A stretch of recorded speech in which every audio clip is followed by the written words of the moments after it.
de norte a sul, de leste a oeste, neste mundo maravilhoso de nosso Deus.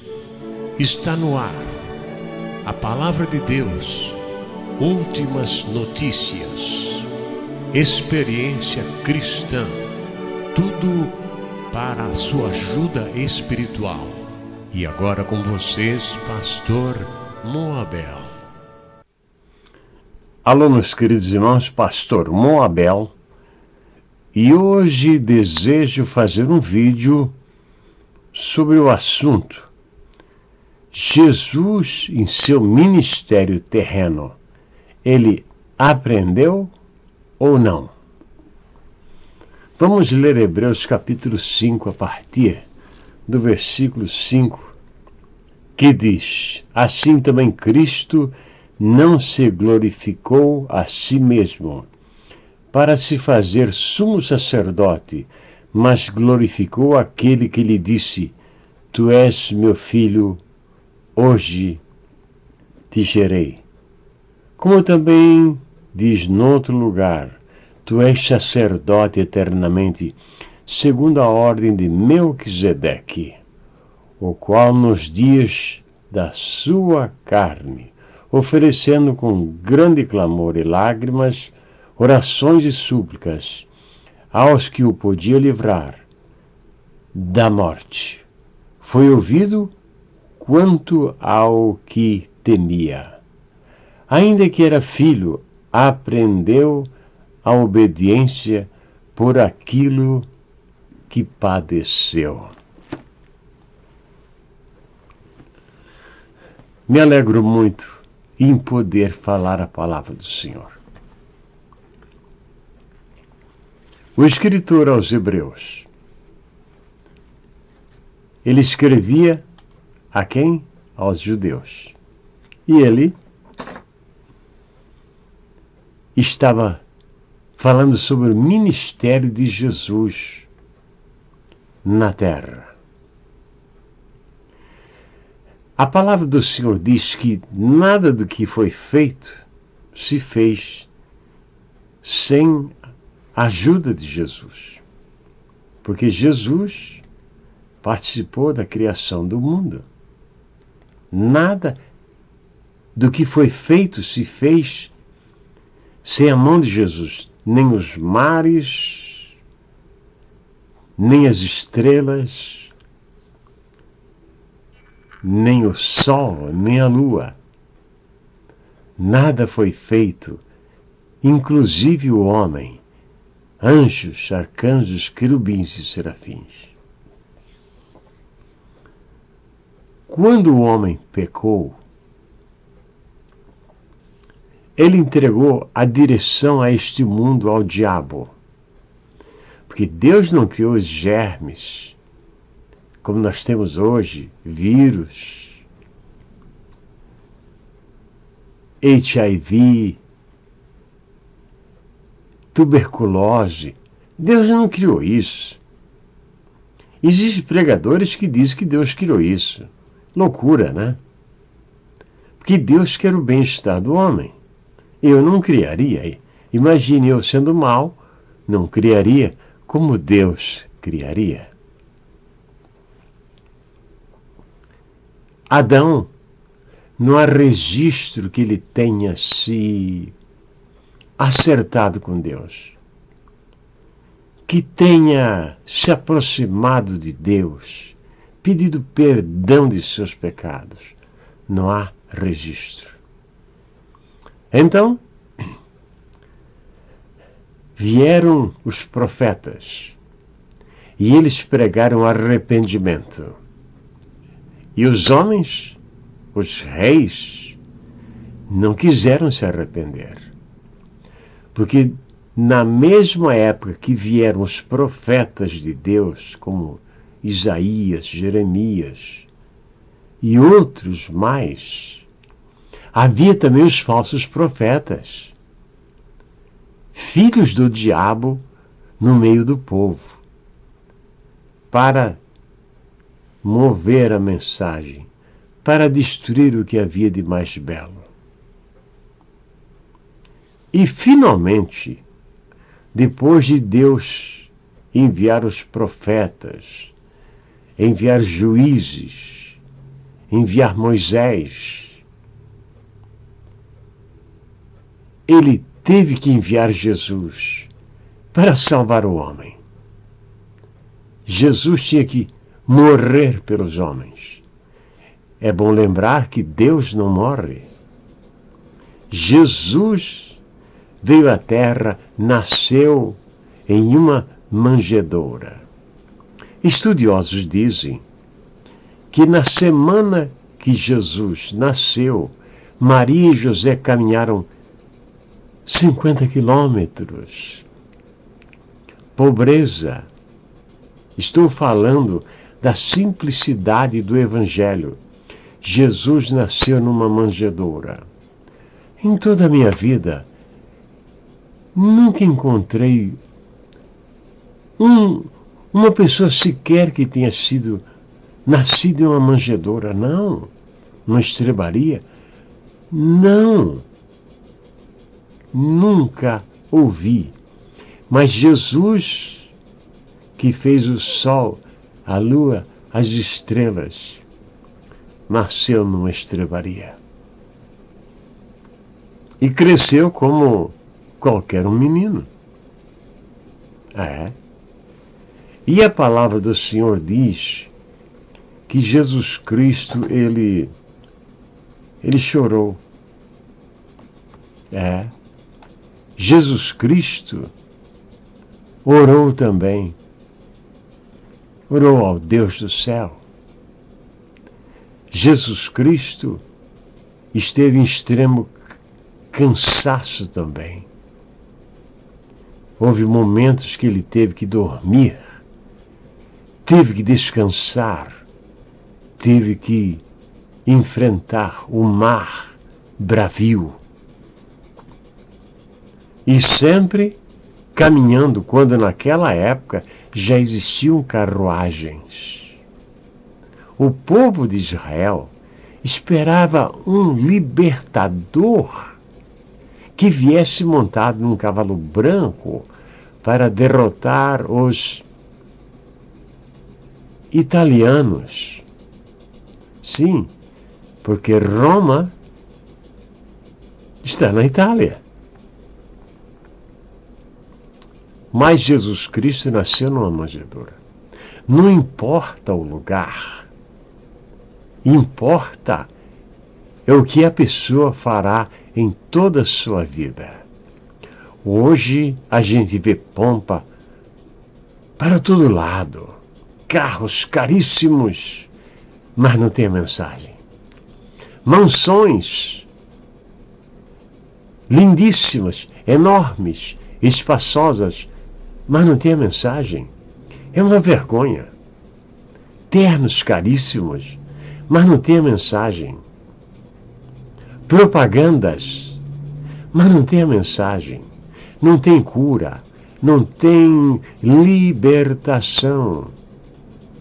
Um dos famosos pregadores, se não o mais famoso de todo o mundo, ele disse que viu 5 casos de pessoas endemoniadas em todo o seu ministério.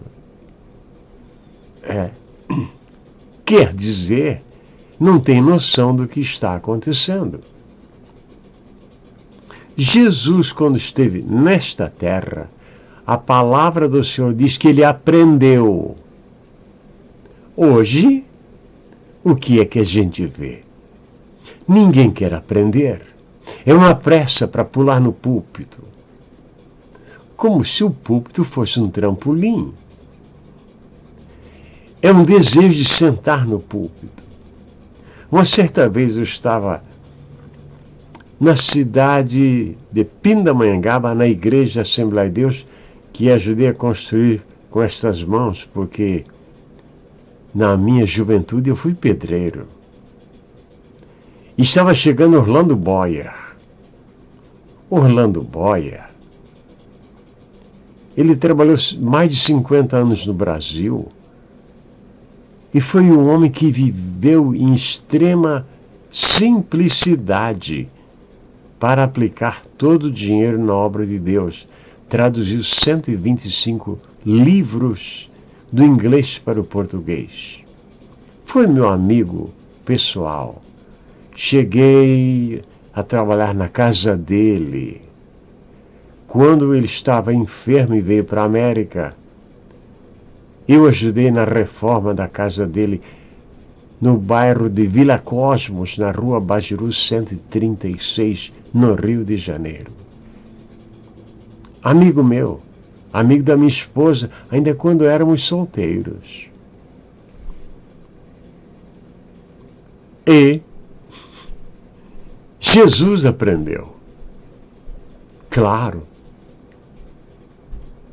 Ele sofreu perseguição, foi amaldiçoado, foi expulso da sua própria região, dos seus próprios amigos, daqueles que o viram crescer.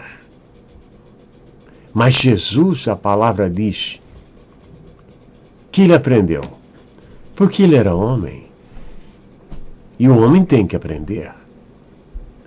Agora você, que está começando agora, não suba no púlpito sem se preparar, sem orar, sem jejuar, sem ler a palavra, sem fazer anotações, sem buscar a orientação do Espírito Santo.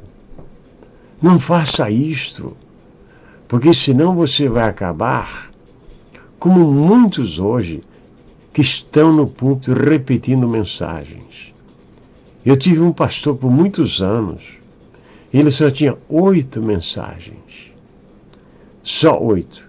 Ele vinha pregando a primeira, a segunda, a terceira, a quarta, a quinta, a sexta, a sétima e a oitava, depois voltava para a primeira.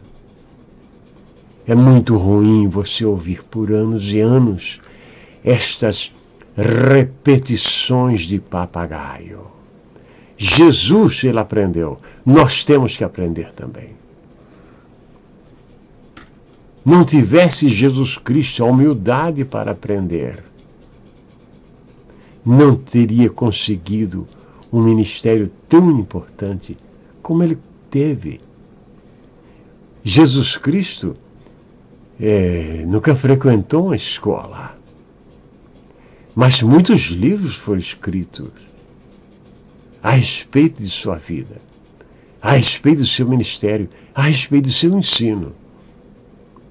Jesus nunca teve um exército, mas milhares de pessoas já enfrentaram a morte para defender o seu nome. E hoje Jesus Cristo está ao lado direito de Deus, sentado no seu trono, se preparando para buscar a igreja que está sobre a terra. Como disse o apóstolo Paulo, num abrir e fechar de olhos, seremos arrebatados. Estaremos para sempre com o Senhor. 7 anos no céu, depois viremos para esta terra, porque esta terra vai continuar, casas serão construídas, maternidades, rodovias, porque as nações continuarão no mesmo lugar. O Brasil estará lá na América do Sul, como Argentina, Bolívia. Canadá estará no seu devido lugar. O mundo continuará. A diferença é que o governo será teocrático. O que é o governo teocrático? O governo teocrático é um governo onde Deus está no comando. Deus está no comando. E não os homens com as suas mentiras. Estou feliz porque este dia se aproxima. Eu não fico vendo televisão ou comprando jornais para ver se os sinais estão se cumprindo. Eu olho aqui na palavra de Deus. E eu sei que eles estão se cumprindo. Então, quero pregar mais. Quero me dedicar mais. Quero estar mais perto do Senhor. Porque assim como Jesus Cristo aprendeu, eu também quero aprender. Quero ser um mestre da palavra do Senhor, porque o Senhor assim o permite. Quero orar mais pelos enfermos, por aqueles que me ouvem e estão na cama, esperando seus últimos momentos de vida. Eu sou informado que existem pessoas no hospital, na sua velhice, esperando seu último dia sobre a terra. Eu falo para eles também. Falo para os professores. Falo para os pregadores, para os pastores. Falo para os presidiários. Falo com todo tipo de gente sobre a terra, porque o maior homem deste mundo é o pregador do Evangelho. Ninguém está acima do pregador do Evangelho. Porque o professor abre caminho para o homem por 60, 70 anos. Mas o pregador, com a palavra de Deus, ele abre os portais da eternidade para o homem. Para todo sempre. Por toda a eternidade. Que Deus te abençoe, assim como Jesus aprendeu. E foi obediente, e obediente até a morte de cruz. Que Deus te abençoe, que nós possamos chegar até este ponto. Muito obrigado por vocês me ouvirem. Vocês que estão em tantas partes deste mundo maravilhoso de nosso Deus. Amém e amém.